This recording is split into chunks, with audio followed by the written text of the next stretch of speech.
Hi, I'm Stephanie Queen, and I'm here today to share with you one of my most treasured recipes, and that's for Grandma's gravy, also known as good old-fashioned marinara sauce.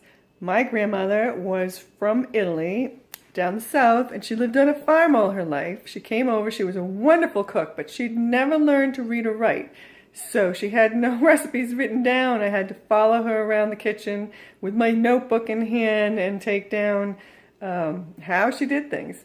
And I would love to share with you today one of my favorites for her special gravy for pasta. Hi, this is Grandma's gravy ingredients. And I like to use crushed tomatoes, two 28-ounce cans. I like to use it with the basil. And a large can of tomato paste. Olive oil, you can use either the flavored or plain. I'm using plain. And we have garlic. I use fresh garlic, about 3 to 4 cloves of this. And onion. This is a sweet onion, and I will use about 1/4 to 1/2 of this chopped finely. You can use more to taste. And then the special key ingredient is the basil. I use the fresh leafy green basil, and I'm using about 4 packages of that. Lots is good. And the meat. This happens to be a gravy boat meat, compiled specially for good old-fashioned gravy. We have beef, sausage, and pork.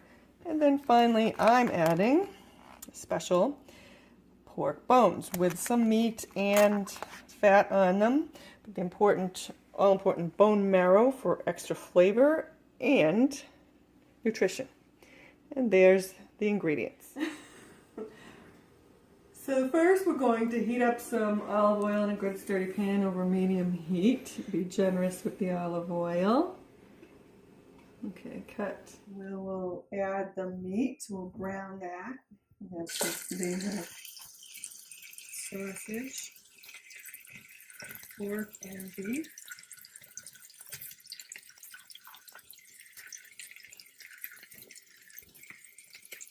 And the pork bones.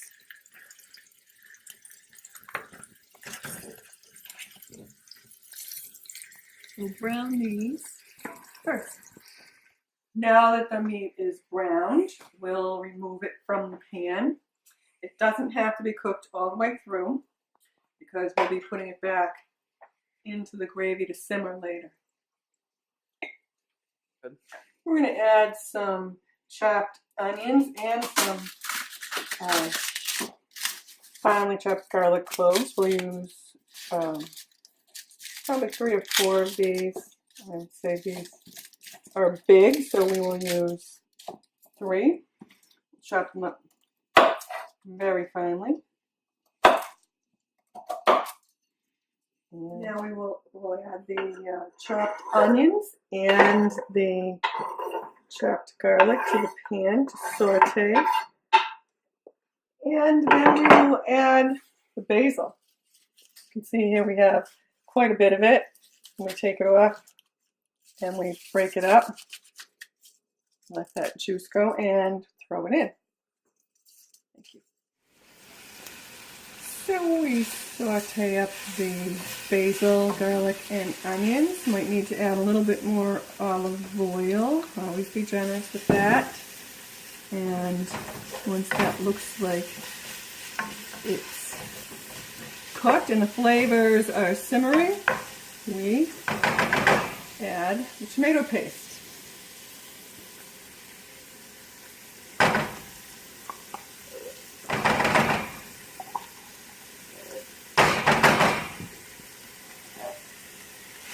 And stir that around and saute the tomato paste in with the basil and spices. And now we're ready to put the meat back in to the sauce.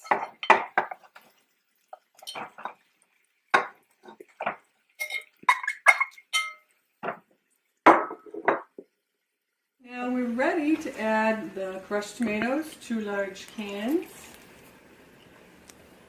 The next step after this is a nice long simmer.